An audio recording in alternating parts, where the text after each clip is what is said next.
It's Western Mass News at noon on ABC 40. I'm David Horowitz. We start this hour with some breaking news out of Hampshire County, a breakthrough in a decades-long cold case.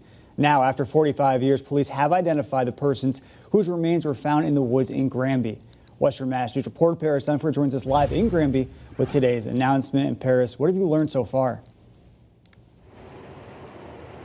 David, 45 years ago, skeletal remains were found here in Granby, referred to for years as Granby Girl. However, thanks to modern DNA technology, Granby police are now identifying those remains as a Patricia Ann Tucker, who was 28 years old, and police say someone shot her in the head. Her remains were buried in Granby Cemetery with a tombstone that read unknown. Here's what Northwestern Assistant District Attorney Stephen Gagne had to say a short time ago.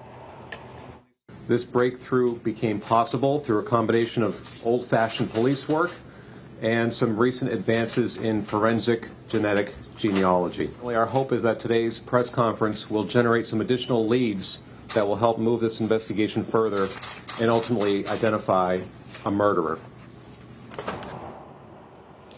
Also revealed today, Patricia Tucker's husband at the time was Gerald Coleman, who police say never reported her missing. He died while in prison, but police say he is a person of interest in this case. Now we'll break down the circumstances of her death and how they were able to identify her remains tonight on Western Mass News. But for now, reporting live in Granby, Paris Dunford for Western Mass News. Paris.